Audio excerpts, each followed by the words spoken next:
आज हमारे साथ बने हुए हैं अखिल भारतीय वनवासी कल्याण आश्रम के राष्ट्रीय अध्यक्ष श्री रामचंद्र खराड़ी जी। तो उनसे जो है वनवासी जितने भी यहाँ भारत में रहते हैं तो उनके बारे में जो है वो उनके हितों के बारे में जो है वो क्या क्या कार्य कर रहे हैं, तो उनसे आइए बात करते हैं रामचंद्र खराड़ी जी से। नमस्कार। वनवासी कल्याण आश्रम की स्थापना 1952 में हुई है। तब से लेकर जनजाति समाज जो इस देश में करीब 12 करोड़ है, उनके सर्वांगीण विकास के लिए कार्य कर रहा है और संविधान के जो अधिकार दिए गए हैं उनको धरातल पर लागू करने का प्रयास कर रहा है। और विशेषकर जनजाति समाज पूरे देश की सीमाओं पर बसा हुआ है, उसमें धर्मांतरण की गतिविधियां बहुत बढ़ रही हैं, उनको रोकना भी हमारा प्रयास है। जो गैर कानूनी रूप से धर्मांतरण किया जा रहा है, प्रलोभन और अंधविश्वासों के माध्यम से उस गैर संवैधानिक तरीके से धर्मांतरण को रोकना हमारा प्रथम कर्तव्य है। जनजाति समाज पीढ़ियों से जिस पूजा पद्धति और आस्थाओं को उनके पूर्वजों ने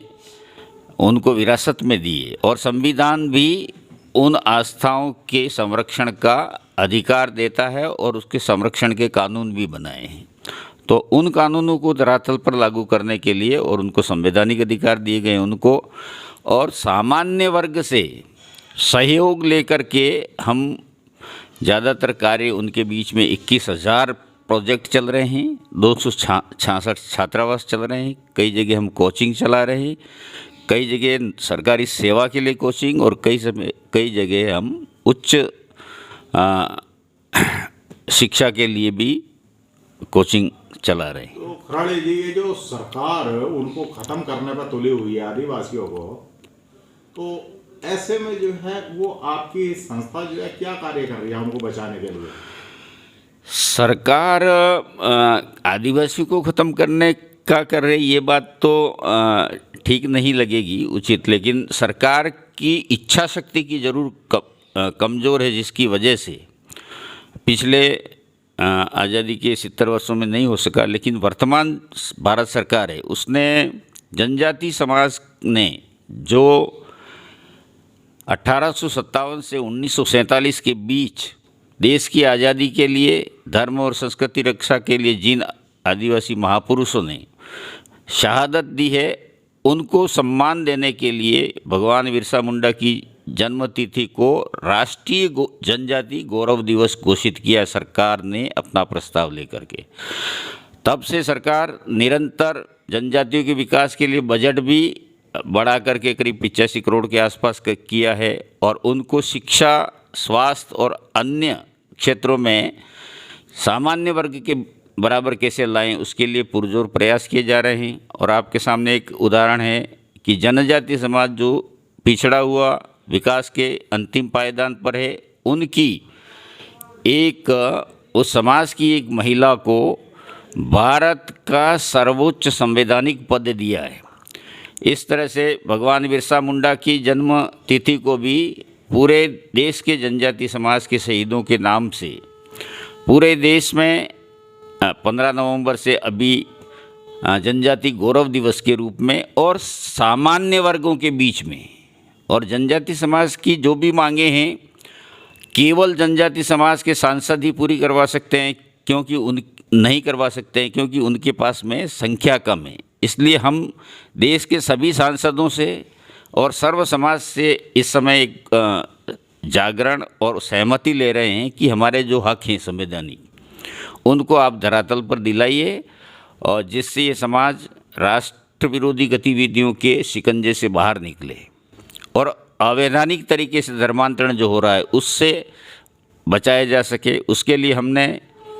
जनजाति सुरक्षा मंच की स्थापना की है कि जो लोग जनजाति समाज की मूल आस्था, परंपरा और पूजा पद्धति को छोड़कर अन्य धर्मों में इस्लाम या ईसाई बन गए हैं, उनको आरक्षण की सूची से वंचित कराने के लिए डीलिस्टिंग का एक कैंपेन चला रहे हैं पूरे देश में। और इस कैंपेन के लिए पूर्व में भी 1967 में प्रयास किया गया था। भारतीय संसद के 348 सांसदों ने उसमें सहमति दी थी। जॉइंट पार्लियामेंट्री कमेटी ने भी इसका समर्थन किया था, तब भी नहीं हुआ, लोकसभा भंग हो गई थी। उसके बाद भारत के महामहिम राष्ट्रपति को हस्ताक्षर अभियान चला करके 27,65,000 हस्ताक्षर करा के तत्कालीन राष्ट्रपति महामहिम श्रीमती प्रतिभा पाटिल जी को दिया, तब भी सरकार हरकत में नहीं आई। अब हमने पूरे देश में सभी जिलों में जिला सम्मेलन कराए हैं। उसके बाद में हम अब जनजाति बाहुल्य राज्यों में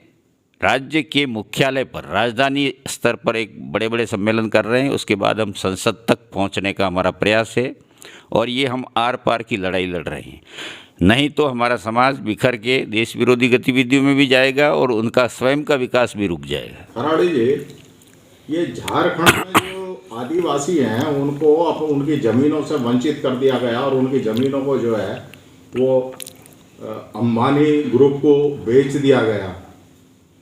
और वहाँ जो है मतलब जबरन उनसे जो है वो ज़मीनें खाली कराई जा रही हैं, जबकि वो सदियों से जो है रहते आ रहे हैं वहाँ पर। और उनको जो है फिर घोषित कर दिया गया कि भाई ये तो जो है वो अगर वो अपनी हक की लड़ाई लड़ रहे हैं, अपनी माँ की ज़मीन, माँ है ज़मीन उनकी, वो अपनी माँ को बचाने के लिए अगर लड़ाई लड़ रहे हैं तो क्या ये उनको जो है फिर जेलों में ठूसा जा रहा है, उनके साथ में अमानवीय व्यवहार किया जा रहा है, उनकी लड़कियों को, उनकी औरतों को, महिलाओं को जो है वो सामूहिक रूप से जो है वहाँ की जो पुलिस है, एक जेल और अधिकारी के हवाले से ही मैं बता रहा हूँ कि उनके साथ में जो है सामूहिक बलात्कार किया जाता है, थाने में बुला करके जो है उनको प्रेशर बनाने के लिए। तो आपकी जो है संस्था जब से क्या कर रही है, क्या उन्होंने क्या किया है? इस संबंध में मेरा कहना है कि सरकार किसी की ज़मीन बिना मुआवजे के नहीं ले सकती है, बिना सहमति के। और जो ज़मीन ली है उसके तथ्य हमारे पास तो अभी आए ने बात सुनी है, लेकिन वहाँ अगर सरकार की ज़मीन है तो उसको वो दे सकती है। यदि किसी आदिवासी के खाते में वो ज़मीन है तो हर राज्य में प्रतिबंधित किया है कि सामान्य वर्ग का कोई व्यक्ति या सरकार उस ज़मीन को नहीं खरीद सकती। ज़मीनें ऐसी हैं जहाँ तक सरकार पहुँच ही नहीं पाई, वहाँ आदिवासी रह रहे हैं, लेकिन अब जो है वो उन पर भी कब्जा जमा, सरकार जो है उनको वंचित कर रही है ज़मीन से और उनके लिए जो है कि भाई आप जो है यहाँ से ये जंगल खाली करो और आपको जो है बस्ती जो है दे दी जाएगी रहने के लिए। जी, इसमें आपसे कहना चाहूँगा कि सरकार ने 2006 में वनाधिकार कानून पास किया। उसमें आदिवासियों को 2 तरह के अधिकार दिए। एक तो जिस भूमि पर सन 2013 से पहले जो आदिवासी काबिज था उनको उतनी ज़मीन का पट्टा दिया जाए। दूसरा, वनों पर उनको सामुदायिक अधिकार दिया जाए। वनोपज की जो भी सामग्री है वो वहाँ की जनजाति समाज उसका उपयोग करे और वनों की सुरक्षा और वन संपदा को विकसित करने का जो जिम्मा है उसमें उनकी भागीदारी सुनिश्चित की जाए। उस गांव के पास में जो वन है उस पर उस समाज को अधिकार दिया जाए। आज एक गार्ड एक बहुत बड़े ब्लॉक का सुरक्षा करता है, लेकिन उन पे जो है मुकदमे चलाए जाते हैं। अगर वो जंगलों में जा कर के जो है अपनी आजीविका, क्योंकि उनकी आजीविका जो है वो जंगलों से ही चलती थी, और अगर वो जंगलों में जाते हैं अपनी आजीविका के लिए तो उन पर जो है वो केस दर्ज किए जाते हैं कि आपने जो है ये वन संरक्षण का जो है उल्लंघन किया। वनवासी कल्याण आश्रम किसी भी सरकार के या किसी व्यक्ति के गैर कानूनी तरीके से जनजातियों को परेशान किया जाता है तो वनवासी कल्याण आश्रम उनके साथ खड़ा है। चाहे सरकार के विरुद्ध भी हमको जाना पड़े तो हम जाएंगे, लेकिन अगर वो गैर कानूनी तरीके से आदिवासियों को परेशान करेंगे तो उनको हक दिलाने के लिए हम हर संभव सरकार के विरोध में खड़े हो सकते हैं। झारखंड में इतने साल से जो है वो लड़ाई चलती आ रही है ज़मीन की कि उनकी ज़मीनों को जो है छीना जा रहा है, क्योंकि वहाँ जो है वो सैटेलाइट के द्वारा जो ये पता लगा कि भाई यहाँ जो है खनिज संपदा है ज़मीन के अंदर, तो वो अडानी उस अंबानी को दे दी गई, और अब जो है वो सरकार जबरन उनसे खाली कराई जा रही है कि भाई आप जो है ये सब खाली करो और यहाँ से भागो। तो आपकी संस्था क्या कर रही है इस बारे में, क्योंकि इतने वहाँ जो है मर चुके हैं, इस तरह के प्रकरण वहाँ मिलिट्री भी भेजी जा चुकी है, वहाँ फोर्स इतनी भेजी जा चुकी है ये खाली कराने के लिए। इसकी डिटेल जानकारी मेरे संज्ञान में आई नहीं है, और मैं तो अखबारों में जो है खूब हाँ रहती है। मैं आपसे निवेदन करूं कि जनजातियों की ज़मीन पर सरकार का कब्जा करे, ये ब्रिटिश काल से चला आ रहा है। लेकिन 2006 के बाद में अगर कहीं कोई ज़्यादती हुई है और जनजाति समाज की प्रकरण हमारे पास आते हैं, तो हम राज्य सरकार के विरुद्ध और भारत सरकार के विरुद्ध अगर जिसकी भी कोई गलती हुई है तो हम उनके लिए संघर्ष करेंगे। ये आज तक जो है इतने, चूंकि सरकार जो है, सरकार अपने तो आंकड़े दिखा देती है कि हमारे इतने जो है वो जवान मारे गए, वहाँ पर वो गए थे जंगलों में खाली कराने के लिए, और उन्होंने जो है वहाँ झारखंड में जो है उन पर हमला बोला, और सेना के या पुलिस के या वहाँ के जो है जो भी जाते हैं खाली कराने के लिए उनको मारे गए। पर ऐसी नौबत क्यों आई, क्यों उनसे जो है खाली जबरन उनकी ज़मीनों को जो है छीना जा रहा? क्या भारत जब यहाँ ब्रिटिश सरकार थी तो क्या यहाँ अपनी माँ को जो है आज़ाद कराने के लिए क्या यहाँ के लोगों ने लड़ाई नहीं लड़ी? बिल्कुल, झारखंड देशद्रोही घोषित कर दिया। ये ब्रिटिश काल में हुआ था, उनको अपराधी भी घोषित किया था 1871 में। उसके बाद 1950 में आज़ाद हिंदुस्तान की सरकार ने उस कानून को रद्द किया, और अभी बीच बीच में कई अराष्ट्रीय संगठन हैं, वो भी कभी कभी जनजातियों को संविधान के बाहर, जो संविधान में कोई चीज़ नहीं है उनके आधार पर भी जनजाति समाज को उकसाया जा रहा है। बाकी ये ज़मीन कैसे दी है आप जो बता रहे हो, उसके बारे में सरकार ने कोई विधि सम्मत काम किया या नहीं किया हमारे संज्ञान में पूरी बात आई नहीं है, क्योंकि हम भी अभी सक्रिय हुए हैं। कहीं पर भी इस तरह की बातें हो तो भारत सरकार के सामने ला करके और उनको राहत दिलाने का प्रयास करेंगे। फॉरेस्ट वन विभाग के अधिकारियों ने सरकार के वनाधिकार कानून के बाद भी जनजातियों पर अत्याचार जारी रखे, लेकिन पिछले वर्ष हमने भारत सरकार पे दबाव डाला और भारत सरकार ने 2 मंत्रालय का एक जॉइंट सिग्नेचर पत्र जारी किया है। वन मंत्रालय और जनजाति मंत्रालय की जनजातियों को व्यक्तिगत वनाधिकार और सामुदायिक वनाधिकार देने में किसी तरह का कोई अड़चन ब्यूरोक्रेसी की तरफ आती है तो उसे तत्काल उसका निराकरण किया जाएगा, और राज्यपालों को विशेष अधिकार दिए हैं। कुछ लोगों को फायदा पहुंचाने के लिए ही कानून बदला जा रहा है और आदिवासियों को जो है उनके अधिकारों से वंचित किया जा रहा है। तो ये आपकी संस्था हमारी कदम उठा रही है कि ये जो संविधान जो बदलने की कोशिश की जा रही है धीरे धीरे, संविधान को बदलने की कोशिश एक भ्रामक प्रचार भी है, और संविधान को आदिवासियों का अभी तक किसी भी प्रावधान को बदलने का कहीं पर भी कोई कदम सरकार ने नहीं उठाया। क्या ये जो नए नए कानून ला रही है, कभी जो है वो वन संरक्षण अधिनियम और ये वो नए नए कानून जो ला रही है, क्या ये बदलने का प्रयास नहीं है? ये जो कानून है, देखो इसमें वनों के ऊपर जो कानून बने हैं, एक तो सामान्य वन है, एक अभयारण्य है, उस तरह के कहीं पर कोई कानून बदला गया है, अगर वो आदिवासियों के हित में नहीं है तो हमने यहाँ तक कि खनिज संपदा निकालने पट्टों के लिए भी सरकार को प्रेशर डाला है कि यहाँ जो विस्थापित होते हैं उनको उनकी इच्छा के अनुसार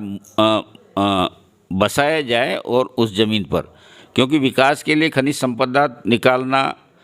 देश हित में भी है, लेकिन उनके हितों के ध्यान उनको बराबर उस तरह की व्यवस्थाएं मूलभूत सुविधाएं दिए बिना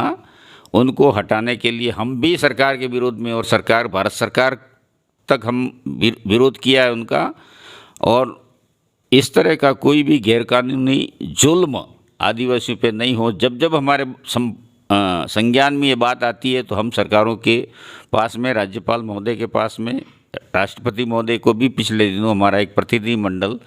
मेरे साथ में गया था और इस देश की जो भी समस्याएं उनके सामने रखी थी, और महामहिम राष्ट्रपति जी ने हमको आश्वासन दिया कि पैसा एक्ट और वनाधिकार एक्ट में कोई भी समस्या आएगी तो राज्यपालों से रिपोर्ट लेकर, और कहीं इस काम के लिए हमें मौके पर जाना पड़ा तो भी हम समाज के हित में जाएंगे, ये हमें आश्वासन दिया है। ये कागजों में कुछ और, धरातल पे कुछ और जो है नजर आता है।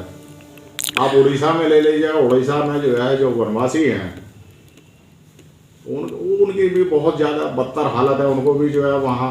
का ये कानून बना कर गया, वन संरक्षण कानून बना कर के जो, और उनको भी जो है बाहर निकाल दिया गया कि आपको जो है यहाँ विस्थापित कर रहे हैं, और जहाँ पर विस्थापित किया गया वहाँ उनको कोई सुविधा नहीं दी गई। जो सरकार ने वादे किए थे कि भाई हम ये सुविधा देंगे आपको जो है रोजगार देंगे, आप वहाँ से उनको खाली करा दिया गया और वहाँ उनको कोई सुविधा नहीं आज तक। बिल्कुल, आपका कहने में कुछ तथ्य बिल्कुल सही हैं